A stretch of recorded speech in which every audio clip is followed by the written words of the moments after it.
Hey everybody, welcome back to James Draws Everything, and today continuing of course with our Drawing Every Country in the World's Flag series. Today going to be going in between India and China, and we're going to be doing the nation of Nepal. And this one is a really weird one. Alright, so we're throwing out all the rules today. Alright, up is down, left is right, cats and dogs. This is the only flag in the world that does not have a rectangular design. Alright, so this is almost kind of like a baseball pennant. It actually looks like two of them, but then even then, like the triangles that are in the flag, they're not the same angle. So you have one right triangle and then another one on top, and then the one on top kind of closes off at a tighter angle. So we're just going to kind of map that out first, just throwing out the rule book here, and we'll fit it, we'll make it work. All right, so again, everything else from here on out is going to be either square, not too many perfect square flags, but there's a few, or a rectangular design. Not Nepal. All right, and Nepal, the more I looked into this, because it's a country you don't really hear a lot about. This country has a pretty insane history too. So I'm just going to start with the outlines of the flag, because it's a pretty simple, just a blue outline around red. And yeah, Nepal, the last Hindu dynasty or Hindu monarchy in the world. It no longer is a monarchy, but we'll get to that. The Himalayas, right? Himalayas are right there in Nepal. So if you're into hiking and stuff like that, that's where Mount Everest is. And in Nepal, actually 8 out of 10 of the world's highest mountain peaks are in Nepal, with of course Everest being the highest, right? Biggest mountain in the world. You know, if you're I like hiking mountains. Right, I'm not that adventurous though. Right, it's kind of a risky climb. Right, not a lot of people make it back. Right, if you go up there, you get the Sherpas to guide you or whatever. So yeah, if you're hiking Everest, you're setting up your base camp in Nepal probably, right, and then getting the native Sherpas to guide you up there. So very dangerous, very unique geography, right? So it's not just all mountains. It has a lot of jungles and stuff like that too. So it's kind of all over the place. And let me see here. I might want to make this just a little bit thicker. Yeah, so they were always kind of like a buffer state too, between India and China, right? So they kind of befriended the British Empire, who was active in that region, namely India. See, I'm just busting my ruler out. Hold on one second, guys. Okay.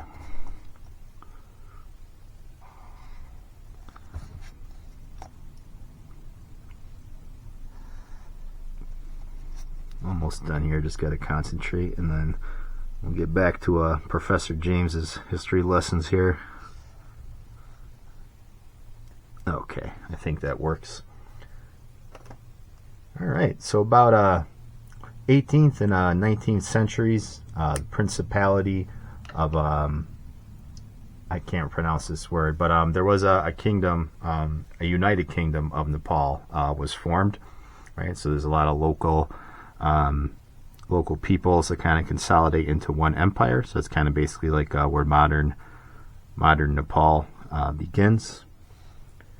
And the Gurkhas that were there, they actually fought the British East India Company, and they drove them back, almost won. And the British were they were very impressed with just how skilled these people were at fighting. So even years later, you actually have Gurkha regiments in the British military, right? So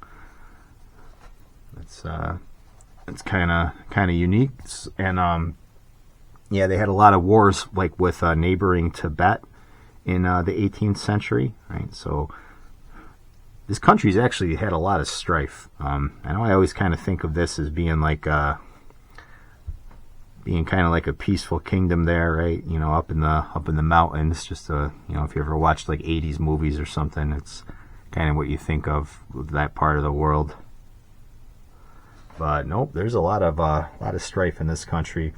And yeah, friendly relations with the British after that. You know, Nepal, while having friendly relations with the Brits, they never actually were part of the Commonwealth. They never really like a client state either. Again, they were kind of just used as like a buffer state between India and China, and because they were friendly with Great Britain, that kind of helped out with Britain's influence in India, right? Keeping Chinese influence out of that area.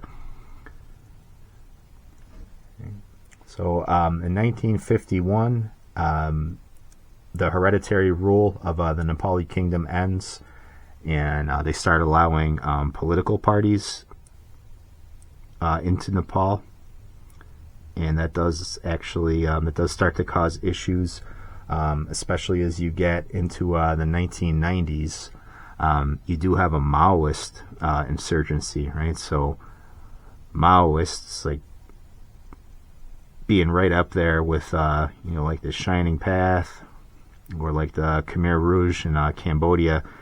The Maoists are, it's kind of like the most that's the most hardcore, you know, nihilistic form of communism, right? So you have Hindus there, you have Buddhists, and then you have communists, right? And communists hate religion, so this is going to cause, you know, a lot of issues.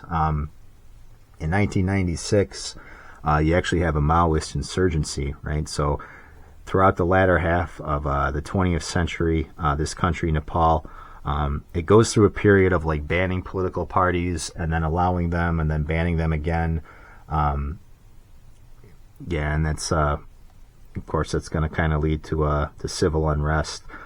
You also start to get like Nepal independence movements. Now, even though they already were independents, this kind of more has to do with like breaking free of like a tradition, like so breaking free of the monarchy. And you know, this was kind of inspired by like what was going on with India at the time. You know, India, you know, Gandhi and whatnot. You know, and the hero of India, trying to drive the British out and allow for more you know, popular sovereignty. So Nepal, again, not a British colony, not really a client state or anything like that, but the issue was with the monarchy, right? So Nepal, you know, Great Britain kind of opens their eyes to like the rest of the world, you know, and they get some of that, they get a whiff of some of that 20th century liberalism, and they say, I want me some of that. And the monarchy, you know, of course, is going to have issues with that, and you have a lot of problems, and a lot of people died during this war. So the wars in Nepal and the Maoist uprising killed an awful lot of people. And yeah, it is interesting because, you know, there were, we'll get to India, because India is another country that, you know, unless you really know, it's like it's got a pretty insane history, like as far as their politics and stuff. Yeah, communism, again, can't really work side by side with like Buddhists and Hindus. So a lot of issues there. In 2001, the Crown Prince of Nepal, he massacred the royal family and then ended up like killing himself. So things get even crazier. Like, this is still, I mean, 2001. This is, you know, within living memory for me, at least. I don't know how young some of my viewers are here, but yeah, so a lot of political instability. In 2008, they form a democratic republic, and so this basically kills off the monarchy, right? So Nepal was one of the oldest monarchies in the world, as far as like it was the oldest Hindu monarchy in the world. I'd have to check my cheat sheet, but I'm sure there's probably some in like in the Middle East and some other parts of the world that might lay claim to being older. Yeah, so they institute basically like a secular parliamentary style republic, kind of, kind of after like the British model, similar to kind of what India ended up sort of doing as well. So that kind of, brings Nepal into the 21st century. I just want to solidify my reds up on this. This looks like a pennant, right? Like a baseball pennant. We'll call it a flag, though it's not a pennant. So yeah, lots of turmoil, organizing a parliament and whatnot after they declared themselves as a republic in 2008. You still have an active communist party there as well. So the CPN-M. So if you want to know what that stands for, CPN, Communist Party of Nepal, and that little -M, that little asterisk at the end, that's the that's the final boss. That's Mao. So the Communist Party of Nepal, Maoism, or just Mao. So yeah, they have a very dedicated Maoist party, which is not good if you're living there. But yeah, they do still have a foothold, in Nepal's government. And yeah, so we'll see what happens. Yeah, the more I kind of looked into this country, I'm like, wow, this place is actually, like a bit of a tinderbox. And I never really knew that. So even I'm learning stuff as I go through and do these for you guys. And I hope you're learning some stuff too. So just going to put the outlines around the flag here. Yeah, not as easy as those squares. And yeah, as you can see too, the triangle on the bottom, it's not really like the same dimensions as that one on the top, so that makes it kind of even weirder. Like they're not the same triangle dimensions. There we go. And I'm just gonna have to fill in a little bit more blue there because I think I kind of misjudged where that point would be. I fit it in there. I was kind of worried when I started this. I'm like, all right, like I know it's a tall flag, right? And I want to keep it at least somewhat, in the same size as the other ones. I don't want to make it like too high, and then because I like to keep the same number of flags on each row, and I think that works. So what does the flag mean? Well, it means quite a bit. The white stylized moon in the lower triangle. Well, actually, let's first get to the color red. That's the rhododendron, right? Is that how I say it? For all you botanists out there, that's Nepal's national flower. Rhododendron, right? Okay, so that's a sign of victory and bravery. The blue border signifies peace and harmony. And then the two right triangles are a combination of the two single pennants that originally symbolized the Himalayan mountains. So the families of the king and the prime minister. But I guess that's changed. So today it's more understood to represent Hinduism and Buddhism. So that's the two main religions of the country, and communism, don't forget, because that's a religion. So the moon represents the serenity of the Nepalese people and the shade and cool weather of the Himalayan mountains, right? Biggest mountain range in the world. It's got to give you a lot of shade. The sun stands for the heat and the higher temperature of the lower parts of Nepal. All right. So they were thinking, they put that on the bottom of the flag, the lower half of Nepal. And then the moon and the sun are also said to express the hope that the nation will endure, right, for as long as these heavenly celestial bodies are up in the sky. So, yeah, there's a kind of a lot going on here, right? This is a country with a pretty crazy history, right? You're kind of surprised I haven't heard more about it just based on how all over the place it is. You'd think Nepal would be a place that pops up in the news more often, but I guess it's not, right?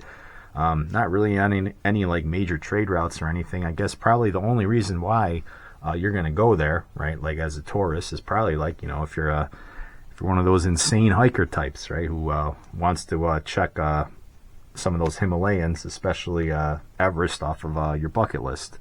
So, yeah, let's go ahead and just finish it off. That is Nepal. So Nepal, just ruining my carefully laid out dimensions for the rest of this flags, but it's all right. We like the oddballs here, and James draws everything. So Nepal, you can't mistake this flag for any other one, right? Very unique country, very unique history. So that's it for Nepal, and let me know what you think. Like, comment, and subscribe, and I'll catch you on the next video.